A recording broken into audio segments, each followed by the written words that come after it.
kabuntagon. We just want to thank you, Lord, for everything that you have done, O God. Sa wonderful, Ginoo, nga panahon, O Diyos. Hallelujah.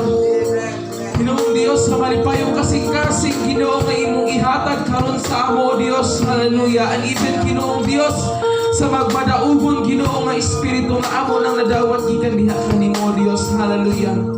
Meaning adlaw, Lord, sa among pagsugod sa panimbahon, Ginoo. Lord, we all want Ginoong Diyos, meaning tagna, Ginoong Diyos, nga mao nga mabuhat ka, Lord. Hallelujah. Sa tanan mong mga anak, O Diyos, meaning adlaw, Lord. Hallelujah. Lord, sa pagsugod sa among panimbahon, Ginoo, walay lain na mong ipangayo kung dili ang imong presensya, O Diyos. Because dili makumpleto, Ginoo, ang among pagsimba nining adlaw kung wala ikaw, Lord. Because after all, Ginoo, it is you, Ginoo, Lord. It is you, Lord. You are the reason, Ginoo, why we celebrate, O God. You are the reason, Lord, why we are victorious, O God. You are the reason why we worship, Lord. Hallelujah. Jesus, you are the reason, Ginoo, Lord, why everything, Ginoong Diyos, na hitabo sa among kinabuhi, Lord. Mamaayo man o dili, Ginoong Diyos, apan we believe, O God, nga kung kami doon ay pagtuo, pagsali kanimo, all things works together for good, Lord. Hallelujah. Nining adlaw, Ginoong Diyos, sa pagsugod sa among panimbahon, we pray, Ginoong Diyos, for your Holy Spirit, Ginoo.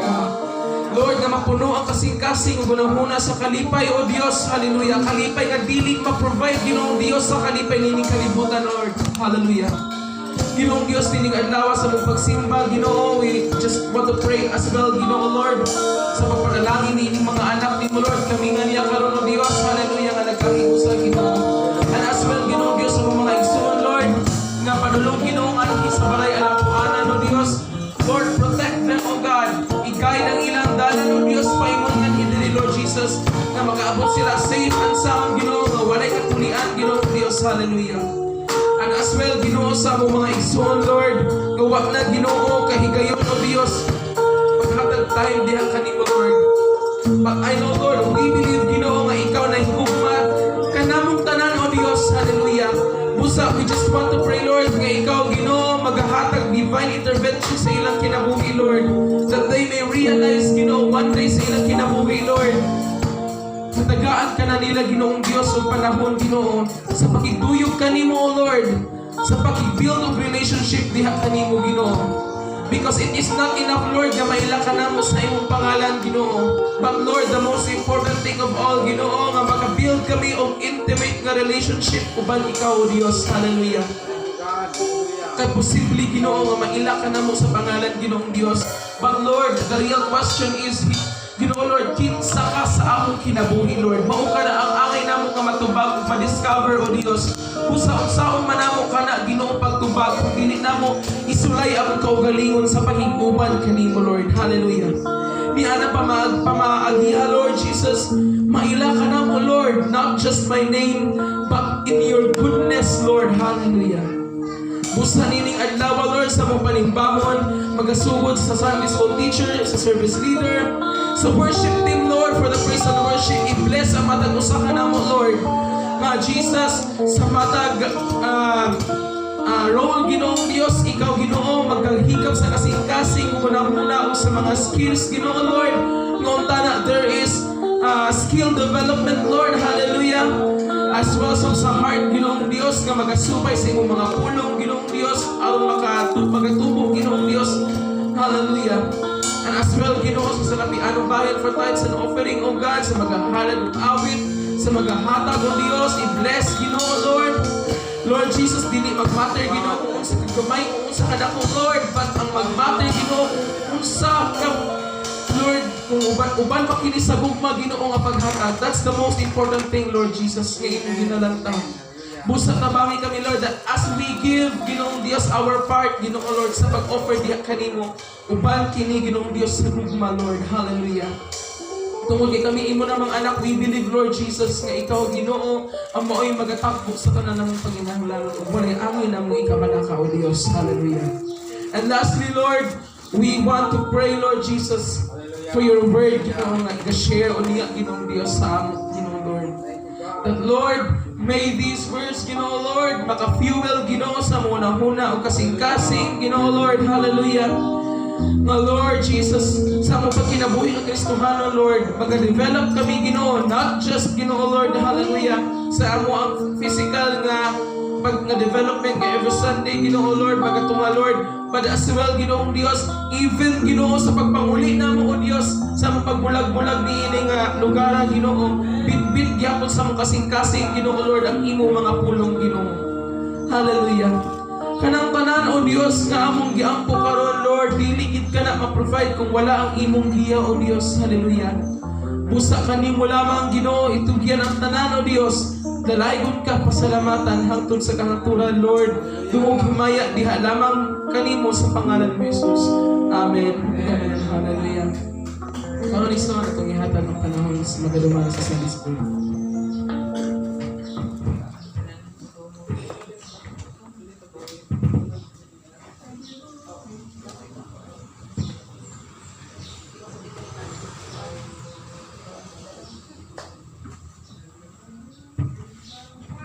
God.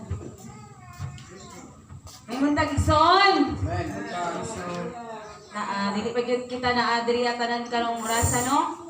Pero still padayon ta sa atong Sunday School, mga kaigsonan.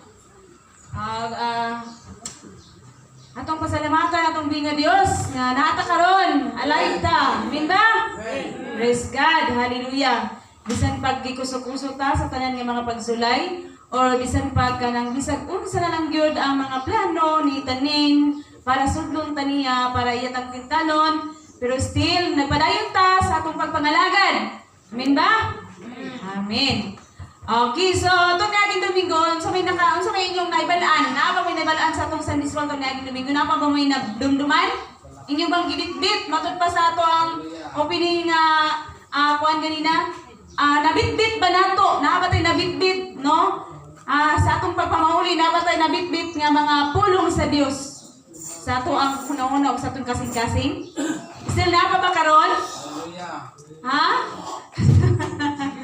Mag-smile na lang kita. Okay. So about to siya sa God's mercy. So, ang kaluoy sa Dios. So, ang kaluoy sa Dios, dili gayud na siya matukngan, dili gayud matukad ang atong gugma sa Dios. Okay? O karon mga kaigsunan, ang ako ang tema nga ako ang igapahat sa inyo nga pagadanon sa Sunday School is nagauluhan kini og the dangers of lying. Hala. Delikado daw po ang pagpamakak. Ang peligro sa pagpamakak, mamiligro, no? Kumbaga kung ikaw sa imong kinabuhi is disgrasyahonon ka. Na, kung madisgrasya ka, kakapaingon. Buhi o patay. Okay. So sa ato ang kinabuhi is ninyo siya ni the dangers of lying. So, mamiligro po dahil ang atong kinabuhi diha sa pamakak. Okay. So ato na siyang tukoy-tukoyon karon. Or ato na siyang i-enhance pa. Kung unsa yung gidainganong mamiligro ang ato ang kinabuhi diha sa pamakak. Hindi kami, kabalo na ko hindi sige balik-balik ka na kay mamakak ko. Okay, so kabalo gyud tanong nga ang pagpamakak dili gyud siya maayo. Okay. Ningon diri God's words, see all liars shall perish. No, ninyo siya nga ang pulong sa Dios nagasulti nga ang tanan nga bakakon hanaw. So mawala gyud. No, ang tanan nga bakakon mahanaw. Lying is an extremely weak sin. No? Ang pagpamakak, grabe ka, dili maayo nga himuon sa tao. Usak kini ka saman. Sala. Sala ba? Usa ba kasala ang pagpamakak? Ha? Tinubsab mo. Okay, sala. Okay. Sala siya niyon sa Juan 8:44. Sige, atong basahon. Unsa din kuan pagpamakak? Okay. Juan 8:44. Apli mong Bible. Kaya para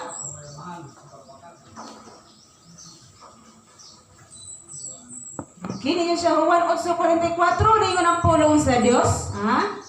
Mga anak, kamo sa inyo amahan nga mao ang yawa.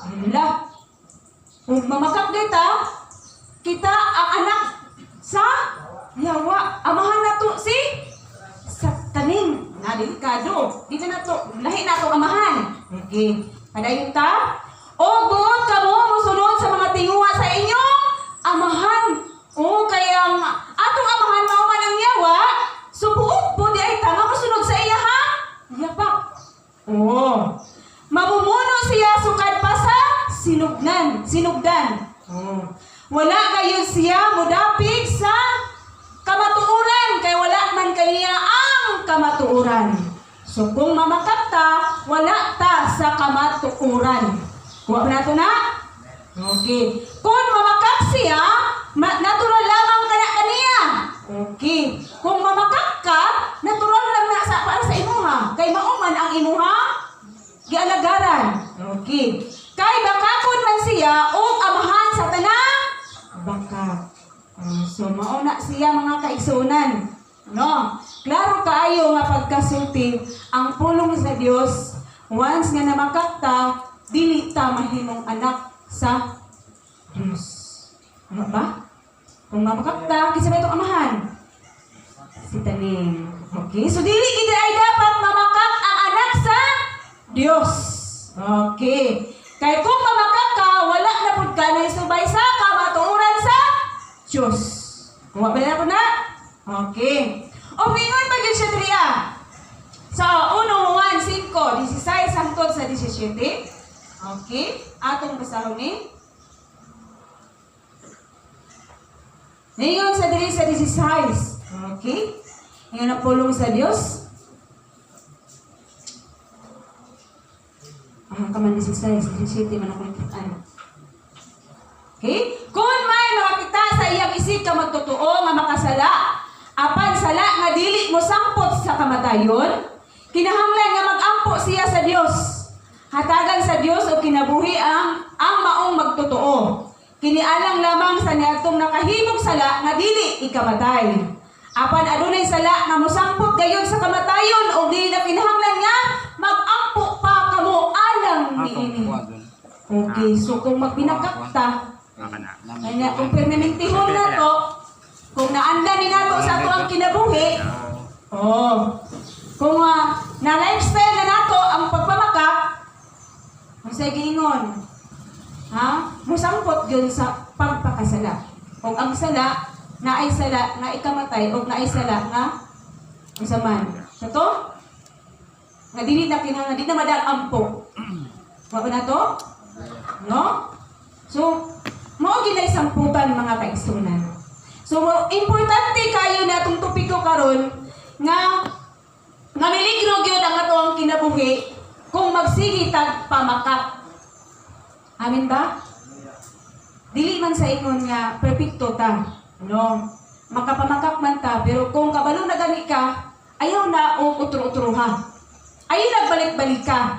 Kinahanglan nga, unsa man, ayaw na pagbalika ang imuhang pagpakasala. No? Baguhon na nimo. Amin ba?